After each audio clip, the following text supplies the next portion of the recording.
Sveiki, mėly žiūrovai, prieš jūsų akis yra dar vienas šauniai atrodantis aparatas, kuris atkeliavo pas mane tiesiai iš Japonijos. Tai yra kompanijos Luxman integruotas lempinis stereo stiprintuvas, modelis, kurio yra SQ38 Signature, kuris buvo pristatytas 1995 metais, ir yra savotiška duoklė arba pagerbimas istorinio SQ38 modelio, kuris buvo išleistas 60-ųjų metų viduryje.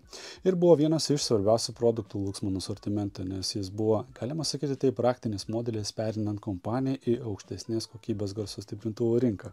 Bėgant laikui Luxman tobulino SQ38 modelius, buvo įvairiausių modifikacijų, kol galų gale mes matom prieš savo akis SQ38 Signature, kurio apžvalgą padarysiu ir parodysiu jums šio stiprintuvo valdymo galimybės. Taip pat mes susipažinsime su jo išorė, pasižiūrėsime, kaip jis atrodo viduje, ir žinoma, pabaigai pasiliksime vaizdą iš galo, kad galėtume susipažinti su jo pajungimo galimybėmis. Ir nepraleisime taip pat momentą su atsiliepimo po šio stiprintuvo perklausom, kurios aš mielai pasidalinsiu su jumis. Apžvalgą pradėsiu ko gero nuo bendros techninės informacijos. Tai SQ38 Signature sveria 22 kg, kaip ir esu minėjęs, jisai pristatytas yra 95 metais, buvo gaminamas berods 3 metus, tik tai pakankamai limituotas yra jo leidimas. Išėjimo gali susiturė apie 30 W prie 6 ohm apkrovos, būtent taip deklaruoja gamintojas. Prie 8 ohm apkrovos mes galime tikėtis šiek tiek mažiau galios, o prie 4 ohm apkrovos mes galime tikėtis šiek tiek daugiau negu 30 W. Pats aparatas turi 10 lempų ant savo borto, tai yra 4 iš jų yra AL34. 2 lempas pas mus yra 12 BH7A ir 4 lempas yra 12 AU7. Netrukus mes galėsime nuimti keidžą, susipažinti su to, kaip yra išdėstos lempos, kaip jis atrodo be pačio keidžo. O priekinėje fasade mes matome pakankamai estetišką vaizdą, tai yra nedaug valdymo organų, iš kurio įjungimo mygtukas yra kairėje pusėje. Kanalų selektorius turi 5 pozicijas, tai yra Line 3, Line 2, Line 1, CD ir foną. Toliau mes matome 3 mygtukus, iš kurių vienas yra Recording, kitas yra Monitor ir Line Straight, kuris leidžia apeiti tono kontrolės bloką, kuris yra jau kitoje pusėje, ir paduoti signalą tiesiai apeinant šią dalį. Toliau tono kontrolės blokas pas mus turi tik tai 2 reguliavimo galimybės, tai yra žemų dažnių ir aukštų dažnių reguliavimo. Konkrečiai kiek decibelų galima reguliuoti vieną kitą pusę nėra nurodyta, reikės žiūrėti į specifikacijas. Toliau balanso pas mus taip pat matosi viena iš rankinėlių yra, kuri leidžia vėlgi subalansuoti akustinių sistemų garsą, jeigu yra taip, kad klausimo vieta yra arčiau vienos arba kitos akustinių sistemų pusės. Tai, ir garso reguliavimo potenciometras. Iš principo daugiau išvaldymo organų čia nieko nėra. Pats korpusas matosi, kad yra tikrai atliktas iš kokybiškų medžiagų, keidžas yra metalinis, šonai yra plastikiniai, taip pat buvo opcijos, kurios leido užsakyti ir su mediniais šonais. Priekinė dalis pas mus yra naudoto aliuminio, bet tokio šampano spalvos, tikrai labai dailiai žiūrisi. Apačioje matosi taip pat yra paliktas yra parašas, žinoma, atspausdintas, tai gana dailiai žiūrisi. Tikrai vienas iš tų aparatų, kuris atrodo tikrai dailiai mano akim žiūrint, ir galiu pasakyti, kad dizaino prasme šis modelis pasižymi tokių, galima sakyti, Luxman klasikinių dizainų, kuris derina ir retro estetinės linijas su, galima sakyti taip, moderniu funkcionalu ir modernia išvaizda. Ir tikrai naudojamos yra kokybiškos medžiagos. Netrukus atidarysiu keidžą, pasižiūrėsime, kaip atrodo stiprintuvas jau be viršutinės dalies ir, toliau pratęsime apžvalgą ir galėsime susipažinti su jo viduje esančiais komponentais ir, žinoma, perėsim prie kitos dalies, kur galėsime susipažinti ir su jo gale esančiais terminalais ir pajungimo galimybėmis. Nuėmus keidžą mes galime trumpai susipažinti su jo vidum, tai kaip jis čia yra sudarytas, tai matosi iš vidaus grotelės yra pritvirtintas prie plastikinių šono, taip pat matosi yra vietomis naudojamas ekranuojančios juostos vario. Patys šonai, nepaisant to, kad yra plastikiniai, bet plastikas yra labai geros kokybės, jis yra tvirtas, sakyčiau, taip priminantis labiau net ne plastiką, o metalo kažkokį tai lydinį. Ir taip pat matosi, čia yra naudojamas antivibracinės medžiagos iš kiekvieno šono. Tai atidėsiu keidžą į šoną ir mes galime pasižiūrėti, kaip atrodo stiprintuvas jau be pačių grotelę ir mes matome, kad vaizdas jo visiškai pasikeičia. Jisai tampa kur kas moderniau atrodantis negu su pačiu keidžu. Ir mes matome, čia yra grupė lempų, kurias esu minėjęs prieš tai 6C7 arba AL34. Matome išėjimo lempas, po to per patį vidurį pas mus yra maitinimą filtruojantis kondensatoriai, kurie yra reitinguoti 500 voltų po 100 mikrofaradų. Kiekvienas tai yra vienas iš kondensatorių, turi 2 kondensatorius viduje, tai kiekvienas iš jų yra po 100 mikrofaradų. Tai mes turime čia iš viso, galima sakyti taip, 6, o ne 3. Toliau pas mus matosi yra signalo stiprinimo lempas, tai pas mus įėjimo lempos yra 12AU7 yra naudojamos, matosi, kad yra dar originalios Luxman, vėliau pas mus matosi yra predriveriai ir fazės keitimo irgi 12AU7 Luxman originalios lempas 12BH7A. Jau patys driveriai išėjimo lempom. Na ir žinoma viso šio stiprintuvo puošmena, tai yra išėjimo transformatoriai, dėl ko pasižymi šie stiprintuvai būtent išėjimo transformatorių kokybę ir garantuotų gerų skambesių. Tai štai taip jisai atrodo be keidžo pačio, tikrai iš karto pasikeičia aparato išvaizda kardinaliai, galima sakyti taip. Na ką, uždėsiu atgal keidžą, apversiu aparatą, pasižiūrėsim, kaip jisai atrodo iš vidaus ir po to jau eisime jo klausytis. Luxman SQ38 Signature jau yra apverstas aukštinkojomis ir pasiruošęs pademonstruoti savo viduje esančius komponentus.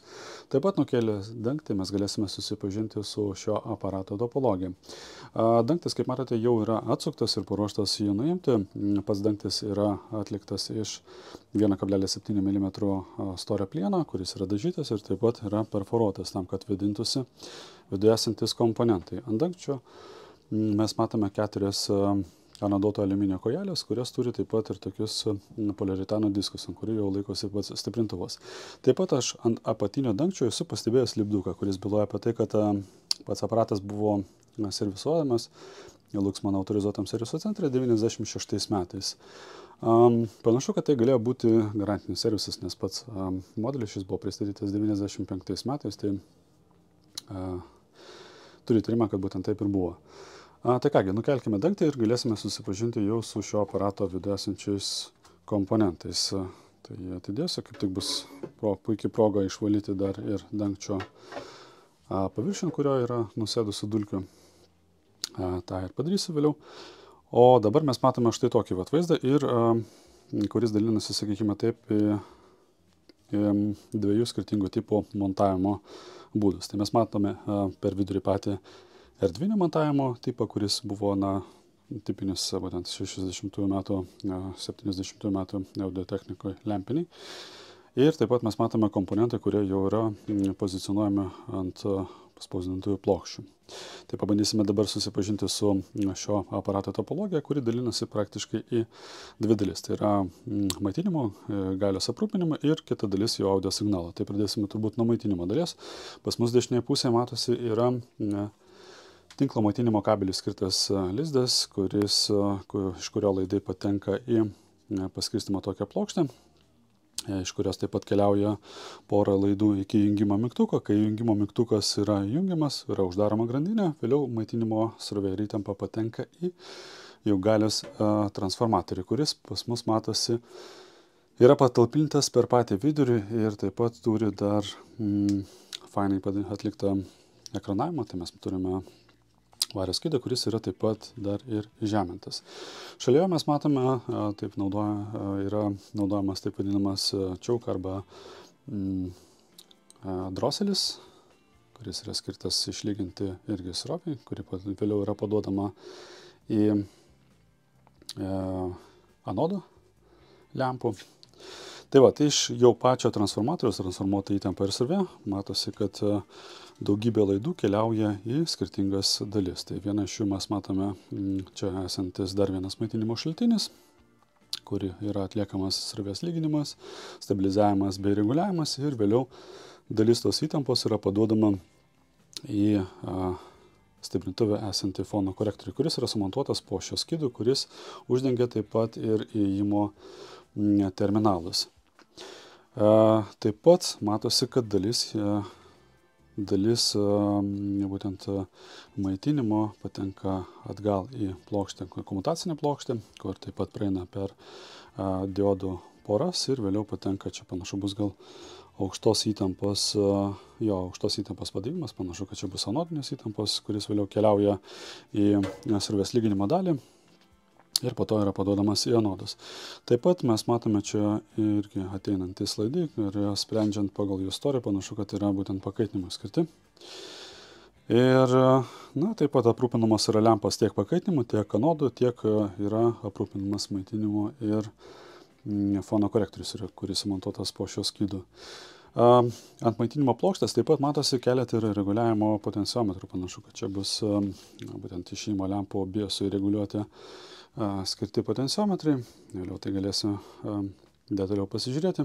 Schemos principinės neturiu, tai tiesiog sakau tai, ką aš matau.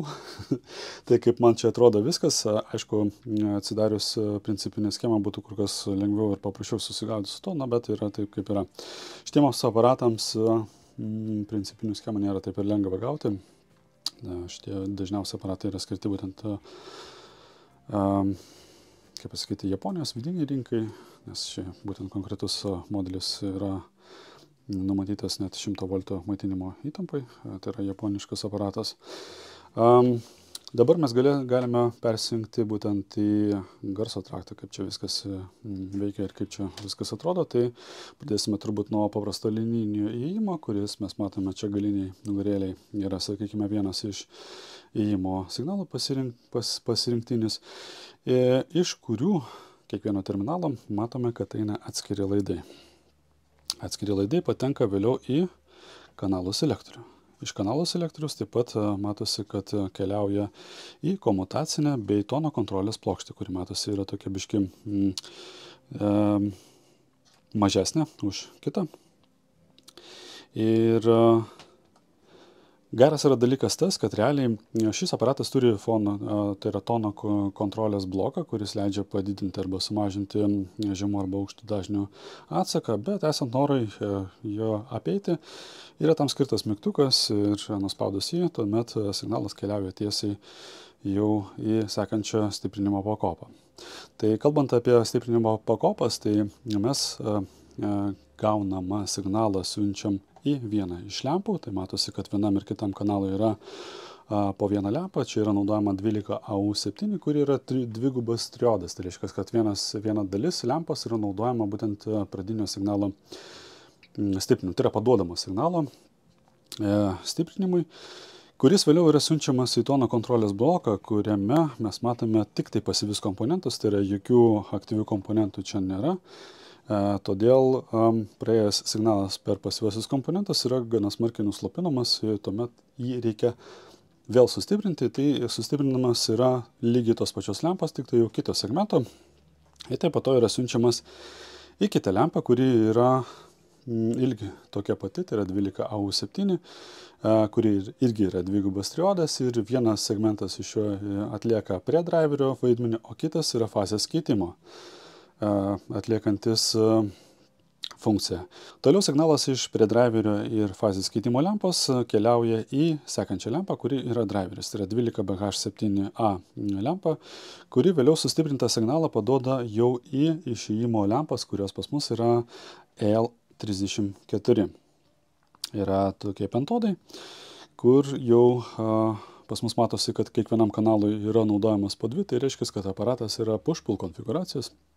Ir vėliau iš lempų keliaujantis signalas patenka į išėjimo transformatorius, o iš išėjimo transformatorių patenka į štai tokius akustinių sistemų išėjimo terminalus, iš kurių mes matome dar išeina keletą mėlynos spalvos laidų, kurie pas mus yra būtent tas atbulinio neigiamo ryšio laidai, kurie dalį išėjimo signalo paduoda į vėlgi įėjimą tam, kad sumažinti iškraipimų lygį ir taip pat stabilizuoti stiprintuvo veikimą. Tai štai taip atrodo šio aparato vidus ir taip atrodo jo topologija prabėgus ir vizualiai apžiūrėjus patį aparatą. Komponentai naudojami tikrai yra kokybiški, tai matosi, kad tie patys elektrolitiniai kondensatoriai čia visi yra Nippon Chemicon.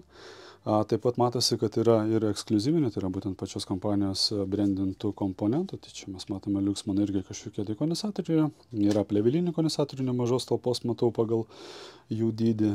Na, šiaip viskas atlikta fainai, tvarkingai ir gerai. Potenciometras garso reguliavimo pas mus yra AUXas naudojamas, mėlynas, klasika. Taip pat kampe mes matome jungimo mygtuką, kuris yra izoliuotas štai tokiu metaliniu šarvu, kuris apsaugo likusią schemos dalį nuo aukštos įtampos ir papildoma tiesiog apsauga. Tai štai taip atrodo šio stiprintuvo vidus. Pakankamai tvarkingas ir gerai atliktas. Apsukus Luxman SQ38 galinę dalį priekį mums pasitinka štai toks vaizdas ir galima sakyti taip, kad jisai dalinasi į dvi dalis. Tai mes matome viršuje esantis keidžas, kuris apsaugo transformatorius ir lempas, tai būtent jo yra galinė dalis. Taip pat keidžas gali būti nuimamas ir lieka pas mus tuomet apatinė dalis stiprintuvo, kur mes matome išsidėšiusio grupę įėjimo išėjimo terminalų. Tai kairiai pusėje pas mus pačiam kampe matosi yra signal groundas, taip vadinamas žeminimo terminalas, kuris leidžia sujungti patefoną kartu su stiprintuvo fono korektoriaus įėjimas. Šiuo metu mes matome, kad jis yra užtrumpintas, tai yra uždarytas įėjimas. Toliau pas mus yra CD, line 1, line 2, line 3 ir monitorius, taip pat record out išėjimo terminalai. Toliau pas mus matosi yra akustinių sistemų išėjimo terminalai ir taip pat yra informacija apie tai, kad šis stiprintuvas palaiko nuo 4 iki 8 ohmų akustinių sistemų apkrovas. Tai yra fainas dalykas, kadangi stiprintuvas pakankamai yra universalus, nes kai kuriais atvejais būna taip, kad tik tai nuo 8 ohmų gali pajungti ir šiuo atveju matome, kad gali puikiai susidraugauti tiek su 4, tiek su 6, tiek su 8 ohmų apkrovomis. Nereikia nieko perjunginėti. Toliau pas mus patys terminalai, deja, bet neturi banan tipo įėjimo lizdų. Tai yra tiesiog tokie gniptai, kurie tikrai yra masyvus, dideli ir kokybiški ir leidžia prispausti arba patį gryną laidą arba taip vadinamas lopetėlės. Bet kokiu atveju man ir toks sprendimas visai patinka. Toliau pas mus yra line phase sensorius, tai yra galimybė patikrinti, ar stiprintuvas maitinimas yra fazėje ar ne. Pajungtas, prispaudus tiesiog pirštą, matom, kad užsidega tuomet neoninė lemputė, kuri indikuoja apie tai, ar fazė ar ne. Ir apačioje mes matome įėjimo lizdą, būtent maitinimo įėjimo lizdą. Ir bendra informacija apie tai, kokiam maitinimui šis stiprintuvas yra presetintas, tai šiuo atveju jisai yra nustatytas 100 voltų. Stiprintuvas yra atkeliavęs iš Japonijos, tai toks yra jo vaizdas iš galo. Mėly žiūrovai, ką tik turėjome unikalią progą susipažinti su dar vienu šauniai atrodančiu lempiniu integruotų stereo stiprintuvu iš kompanijos Luxman. Su mumis buvo SQ38 Signature modeliukas, kuris leido susipažinti su savo konstrukcija, funkcijomis ir vidaus sandara. Luxman SQ38 Signature buvo Hitoshi Hayakawa tuometinio Luxman vadovo idėja perleisti klasikinį SQ38 modelį, kuris buvo gaminamas 60 metais, tik šį kartą naudojant modernesnės technologijas, modernesnės dizainą, žinoma, schemotechniką. Kaip ir minėjau, SQ38 klasikinis tas variantas, kuris buvo leistas 60 metais, buvo vienas iš Luxman svarbiausių modelių, gaunant tarptautinį pripažinimą kaip aukštos klasės ir kokybės muzikos atkūrimo technikos gamintojų. Na taip, Luxman ir įsivažiavo būtent į šią rinką, pasiūlus, tikrai išskirtinius aparatus. Manau, kad Luxman pavyko puikiai pabrėžti dar kartelį išleidus atnaujintą SQ38 modelį su Hitoshi Hayakawa parašu, kurį mes taip pat galime matyti ant priekinės panelės kampe. Ir iš tiesų, skambėjimo charakteristikos šio stiprintuvo nepalieka jokių abejonių, kad mes turime reikalų su aukštos klasės audio technikos vienetu. Nepaisant savo kuklaus funkcionalą, kur mes matome, jog nėra galbūt platesnių tonų kontrolės blokų valdymo, tai yra nėra galimybės pareguliuoti vidurinių dažnių, taip pat fono korektoriaus palaikymas pas mus yra tik tai tipo kartridžų, MC tipo kartridžų šis stiprintuvas nepalaiko. Tačiau stiprintuvas skamba labai subalansuotai ir lempinių stiprintuvų būdingų tekstūriškumų. Tiesa, šiame gal modelė tas tekstūriškumas lempinis nėra gal taip ryškiai jaučiamas, kaip, pavyzdžiui, kai kuriuose kituose. Jis išreikštas labai, taip sakyčiau, santūriai. Nėra taip, kaip čia pasakyti, nėra to tokio purvino lempinio, tokio riebaus skambesio. Čia labiau toksai subalansuotas, einantis ir labiau tokia švaresnė pusė. Mes turime tikrai natūralų ir detalų skambesį, kurios tuo pat metu yra super jaukus. Sakyčiau, net intimus, kaip kas ypač išryškėja klausantis šio aparato tylioje aplinkoje, nes, jokie papildomi kažkokie garsai tavęs netrikdo. Viskas atrodo tiesiai prieš pat tave ir taip pat detaliai, taip pat natūraliai, kaip įsivaizduoja ar kaip bando patiekti kūrinio, sakykime taip, kūrėjas. Ir, tikrai man paliko labai gerą įspūdį šis aparatas. Tai yra mano subjektyvi nuomonė ir manau, kad tai yra labiausiai strigę momentai po jo perklausos. Be jokios abejonės paliko labai malonų įspūdį. Tikrai galiu rekomenduoti tiems, kas ieško ramaus ir išlaikytų skambesio, kuris taip pat turi puikią dinamiką ir kontrolę. Tas irgi labai yra stiprus momentas būtent šio modelio. Man tikrai patiko jo ir žemų dažnių atsakas, ir ta kontrolė akustinių sistemų, kur kai kuriais atvejais galbūt ne visi lempiniai stiprintuvai susitvarko. Šis aparatas tai daro puikiai, be jokių abejonių. Noriu padėkoti savo bičiuliui Aivarui už galimybę jums jį parodyti. Manau, kad šiam kartui yra tiek. Ačiū, kad žiūrėjote. Iki kito karto, iki kito įdomus aparato apžvalgos arba serviso reportažo. Ate.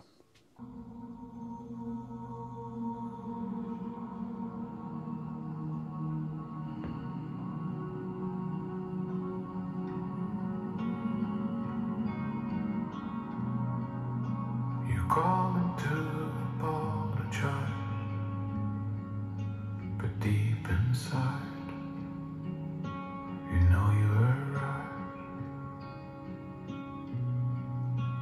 When you think you're on your own, you feel the need to get some sleep, killing your time with a daydream, wondering where all your friends been, messing around when you're clueless, breaking the rules to be ruthless, cracking up one